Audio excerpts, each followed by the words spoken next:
athletes getting frustrated when games don't go well. And then when I ask them, are you reviewing this? Are you actually making any changes? They go, no, I don't know what to do. They haven't spent time reviewing their games. And also, probably even more importantly, they haven't done this thing. Hey guys, welcome back to the channel. I'm Lewis Hatchett, mindset mental performance coach, also former professional athlete, also a student at Bangor University in performance psychology, and the creator of the MindStrong Sport app. Today, I am going through 5 mistakes that you could be making that are going to massively hold you back from success in your sporting career. But before we get going, be sure to like this video if you gain any value from it. Don't forget to subscribe to the channel and also click the bell so that you're one of the first to be notified of when a new video comes out. Let's get going. Okay, so if you're watching this video, there's a high chance that you're an athlete with ambitions. That could be anything from wanting to earn the big bucks, get trophies, be a go-to player, perform in clutch moments, deal with pressure, might even just be performing consistently throughout a season. Whatever those ambitions are, there is definitely going to be an element of you making some mistakes that's stopping you from doing that. And definitely if you're on this video, you probably feel like you're not getting the results, you're not where you want to be, you feel like others might be progressing further than you,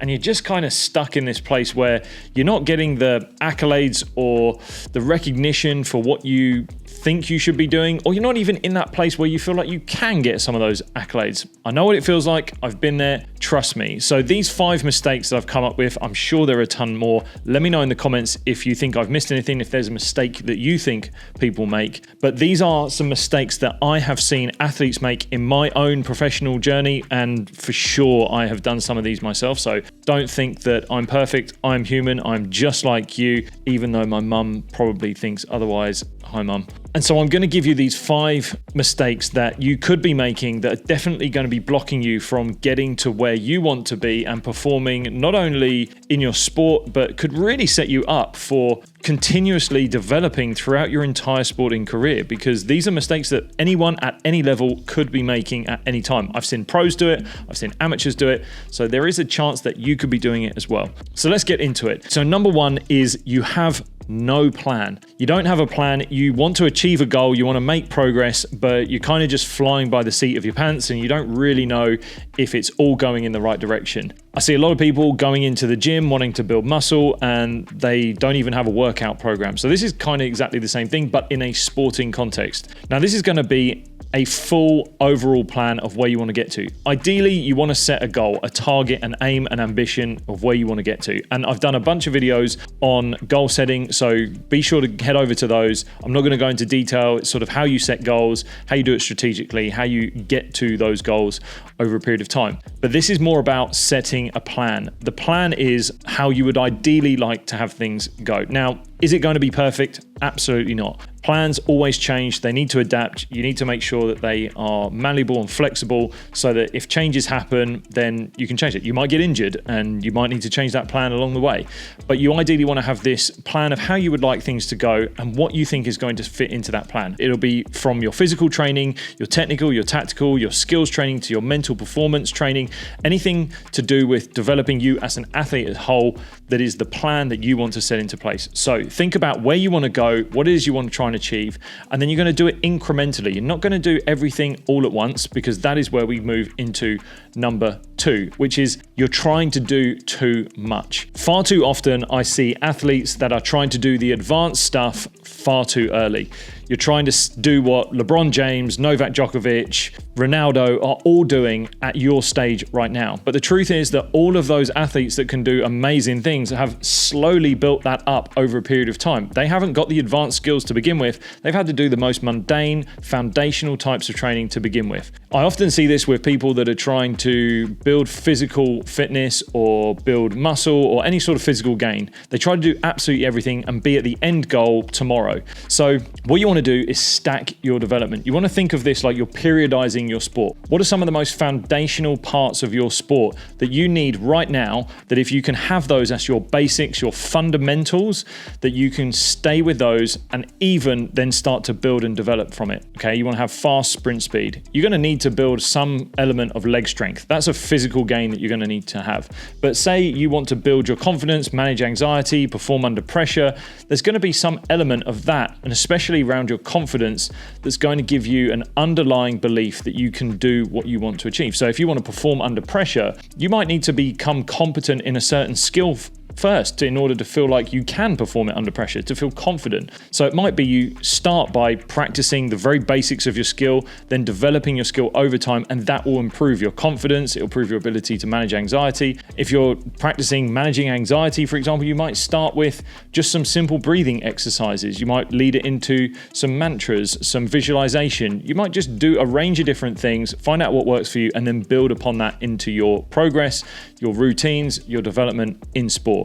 But trying to do absolutely everything at an elite level right now may not be the thing that you can do, especially if you're very early stages or still developing, still progressing, and you're not at that real international level of performance. I'd even argue if you are, then there's still some back to basics type stuff that you can do that can really help you develop moving forward. Okay, number 3. Yes, many athletes don't review their progress. I see so many athletes getting frustrated when games don't go well, that they cannot figure out what's going on. And then when I ask them, are you reviewing this? Are you actually making any changes? They go, no, I don't know what to do.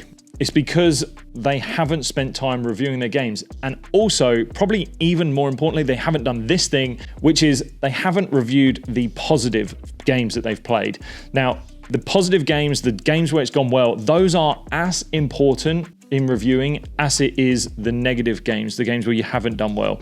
Because if you can review after those games to write down what it is that I was doing, how was I moving, what was I saying to myself, what was I looking to focus on, when you have done well and you write those things down, when you go to your next game and you go to the next game after that, you have a North Star so that when in the occasion, and probably it will happen, that you aren't doing well and you aren't performing where you want to be, you have a North Star to get back to so that you know, okay, when the games were going well and I was performing at my best, I was doing these things and I'm not doing those today.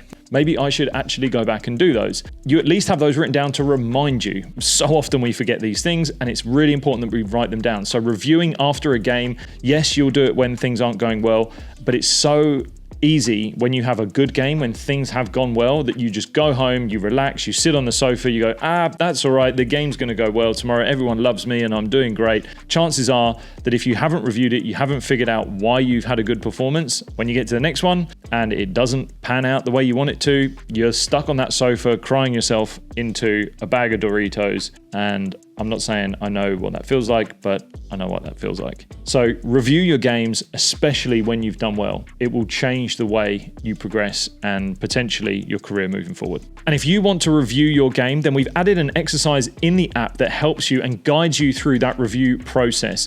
So it's going to be there to help you through the good, the bad, the ugly of your performance so that you can come out of it with some action that you're going to do, whether it's in your training or next competition. If you want to get started with the Mindstrong Sport app, then be sure to head over to the iOS and Android stores by clicking the link in the description of this video. We've got an extensive library of meditations, mindset courses and exercises and much more, all designed to help turn your mindset into one of your greatest strengths. All right, number 4. Athletes not willing to make mistakes. This is one that I think that social media has a big part to play in.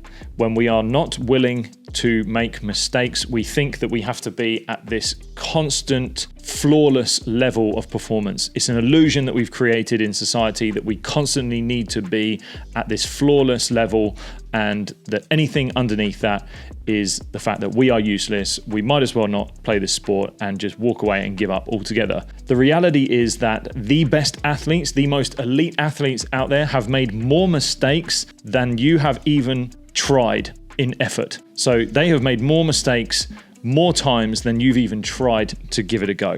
I 100% guarantee that is something that's going on, and without mistakes, you can't make progress. So you need to make mistakes. What you want to ask yourself is, what mistakes do you think you need to make in order to learn? But not only that, use that review process so that when you do make mistakes, look at what is it that I wasn't doing?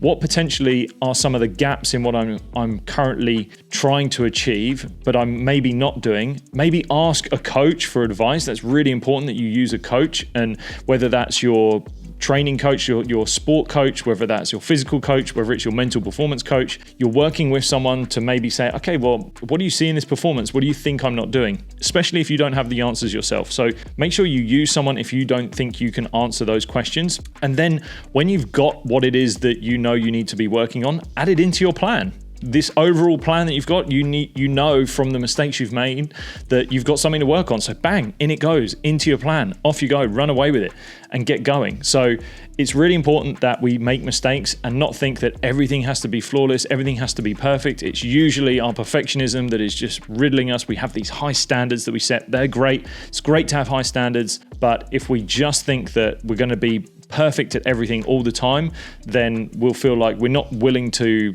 take a step forward. We're going to doubt ourselves all the time. We're going to fear failure. We're going to fear these mistakes. We're going to be concerned over all these mistakes. So the thing is to embrace imperfection and recognize that if I make the mistakes, I've got a process in place so that I won't make them again. I'm going to try my hardest to try and not make them again. I know I'm not perfect, but I can get myself to the place where I want to be if I use my review, if I use my coaches, and then I learn what it is that I need to develop on and add it into my plan, because now I've got somewhere to go. I've got an aim, I've got a goal, and bang, I'm off and away we go. So use those. All right, last one, number 5. You're not measuring anything. You're not measuring the success. You're unable to know if you're making any progress. If you think you're not making progress, chances are it could come down to the fact that you're not measuring anything. Getting detailed in how you measure your results, how you measure your training, how you measure your competitions can be really important. And don't just base it on outcome. Don't just base it on the results, on the times, on the scores, everything you get. Yes, that matters. Yes, that's what we get judged on eventually as athletes, but there are things that you can be doing. It's your process. Did you execute your process as many times? Did you have something to focus on in your process?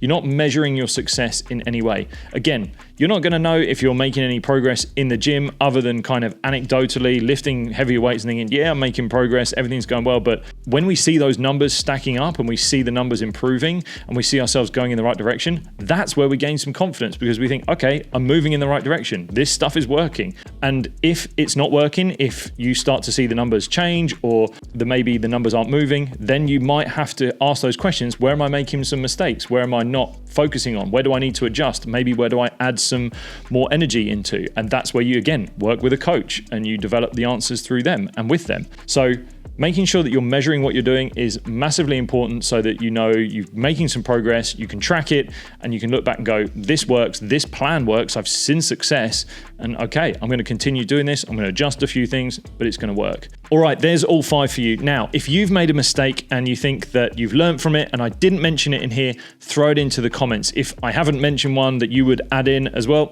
let us know in the comments too. But be sure to like this video if you've gained any value from it. Don't forget to subscribe to the channel. It's a great way to support this channel. Also, you can click the bell so that you become one of the first people to be notified of when a new video comes out. But there is also another mistake that you could be making, a mindset that you definitely want to change. And in order to understand that, you're going to want to head to this video next.